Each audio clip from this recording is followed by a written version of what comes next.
গত ২৭ সেপ্টেম্বর ২০২৫ রোজ শনিবার অভন্তি এরুমায় হয়ে গেল বাংলাদেশ রেস্তোরাঁ মালিক সমিতি ময়মনসিংহ জেলা শাখার মতবিনিময় সভা ২০২৫। প্রধান অতিথি ছিলেন জনাব হাজী ওসমান গনি, সভাপতি কেন্দ্রীয় কমিটি। প্রধান আলোচক জনাব ইমরান হাসান, মহাসচিব কেন্দ্রীয় কমিটি।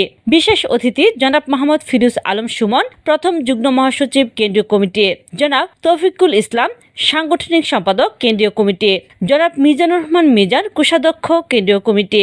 জনাব মোহাম্মদ আমির হোসেন, দপ্তর সম্পাদক কেন্দ্রীয় কমিটি। জনাব কামরুল হাসান চৌধুরী বিপু, যুগ্ম সাংগঠনিক সম্পাদক কেন্দ্রীয় কমিটি। অনুষ্ঠানে সভাপতিত্ব করেন জনাব ডক্টর মোহাম্মদ সাইদুল ইসলাম, সদস্য ময়মনসিংহ জেলা শাখা। অনুষ্ঠানের সঞ্চালনায় ছিলেন মঈন রায়হান। বাংলাদেশ রেস্তোরাঁ মালিক সমিতি ময়মনসিংহ জেলা নবগঠিত আহ্বায়ক কমিটি আহ্বায়ক ডক্টর মোহাম্মদ সাইদুল ইসলাম, সদস্য সচিব মোহাম্মদ মমিনুর ওয়াহিদ হিমেল। নেতৃত্বকে মানতে হবে, তাহলে সংগঠন শক্তিশালী হবে।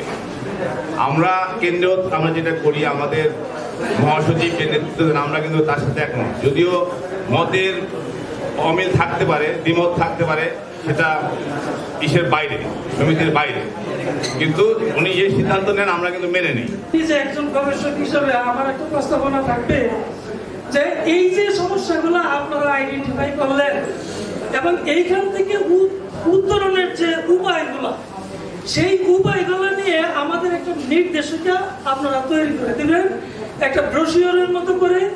যেই ব্রোশিওরটা সদস্য হওয়ার সাথে সাথে সে পেয়ে যাবে এবং ওইটা পড়লেই আপনাদের কথাগুলো আয়নার মতো পরিষ্কার হয়ে যাবে। আমার কি করণীয় আছে, আমি কি কি সমস্যা করতে পারি, এই সমস্যাটা পড়লে আমি কিভাবে উত্তরণ করব, এইটার একটা ব্রোশিওরের মতো যেন আমরা পাইতে পারি।